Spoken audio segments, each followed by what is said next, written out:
नमस्कार दोस्तों, फिर से आप लोगों को Baba knowledge and adventure YouTube channel में स्वागत है। मैं सुनील आप लोगों को आज इग्नू का EHI 05 बैचलर डिग्री के लिए जो 10 तारीख को एग्ज़ाम था उसका क्वेश्चन कैसे सेट किया है उसके बारे में आप लोगों को बताऊंगा। ये क्वेश्चन कहाँ कहाँ से आ रहा है और कहाँ कहाँ से रिपीट हो रहा है।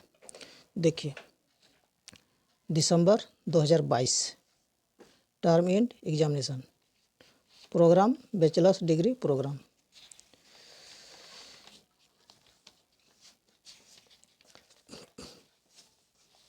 देखते हैं हम लोग।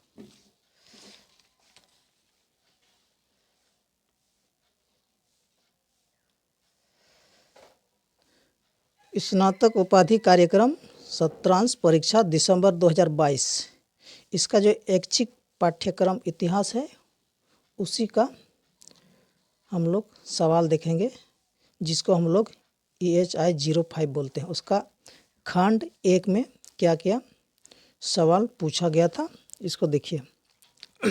खंड 1 या ब्लॉक फर्स्ट, इसमें देखिए 1 नंबर में औपनिवेशिक शासन में कृषि के व्यवसायीकरण की प्रकृति पर चर्चा कीजिए। ये सवाल पूछा गया था। ये बहुत इम्पोर्टेंट सवाल था और आप लोग मेरा पहला वीडियो देखे होंगे तो इसमें भी शायद ये वाला सवाल आपका होगा। आगे देखिए 2 नंबर में 1857 के विद्रोह की असफलता के क्या कारण थे, चर्चा कीजिए। ये क्वेश्चन भी मैं आप लोगों को बताया था, ये भी आया हुआ है। देखिए आगे देखते हैं। इसमें आपको खंड 1 में आपको 4 प्रश्न पूछे जाते हैं और उनमें से आपको 2 प्रश्न का उत्तर देना होता है।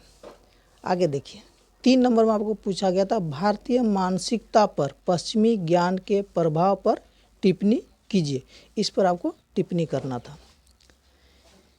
भारतीय मानसिकता पर पश्चिमी ज्ञान के प्रभाव पर टिप्पणी लिखना था आपको विस्तार से। आगे देखिए 4 नंबर का क्वेश्चन कैसे पूछा गया था। क्या 18वीं शताब्दी एक अंधकारमय युग थी, चर्चा कीजिए। इस पर आपको चर्चा करना था, अंधकारमय युग के बारे में। जो 18वीं शताब्दी को हम लोग अंधकारमय युग इतिहास में हम लोग पढ़ते हैं। आगे देखिए इसका खंड 2 या द्वितीय खंड में या सेकेंड ब्लॉक में क्या पूछा जाता है। इसमें से आपको 4 प्रश्न के उत्तर देने होते हैं। 12-12 नंबर का क्वेश्चन आता है। इसमें देखिए 5 नंबर में आपको पूछा था हैदराबाद की राज्य संरचना में बिचौलियों की भूमिका की चर्चा कीजिए। इसके जो बिचौलिए होते थे उसके बारे में आपको चर्चा करना था विस्तार से। आगे देखिए 6 नंबर में आपको पूछा गया था भारत के प्रति ब्रिटिश रवैया को आकार देने में इवेंजिकिलस ने क्या भूमिका निभाई थी।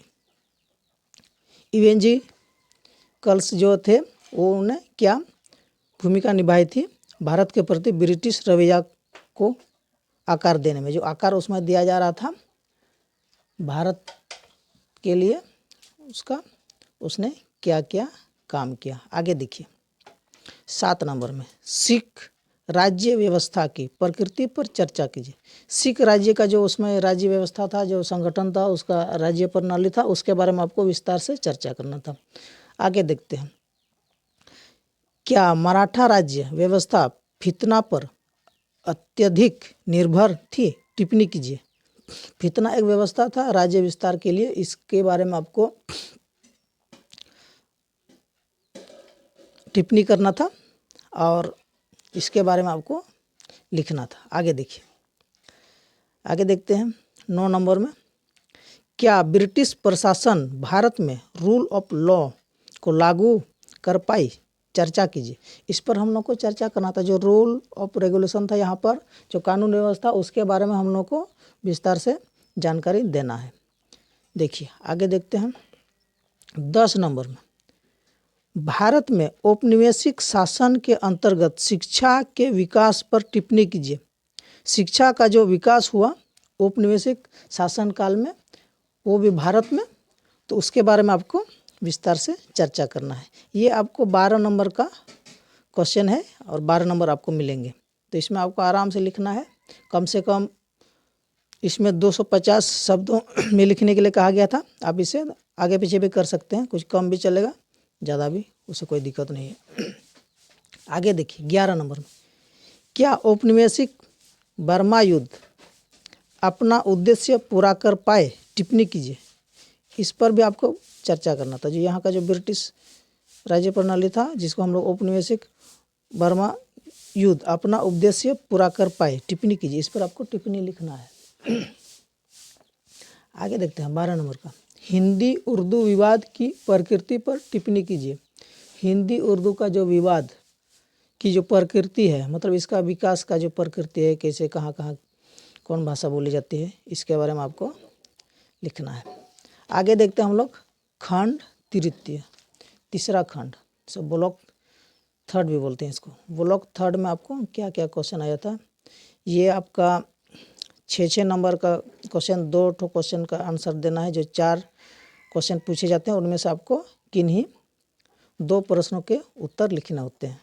13 नंबर में देखिए, निम्नलिखित में से किन्हीं 2 पर लगभग 100 शब्दों प्रत्येक में संक्षिप्त टिप्पणियाँ लिखिए। इसमें आपको संक्षिप्त में उसके बारे में जानकारी या परिचय आपको देना है। देखिए पहला क्वेश्चन क नंबर में क्या पूछता है, ईश्वर चंद्र विद्यासागर। ईश्वर चंद्र विद्यासागर के बारे में आपको टिप्पणी लिखना है। आगे देखिए, ये सब आपका आया हुआ है 2022 दिसंबर टर्म एंड एग्जामिनेशन जो 10 दिसंबर को हुआ, उसके संदर्भ में। आगे देखिए ख नंबर, उपयोगितावादी।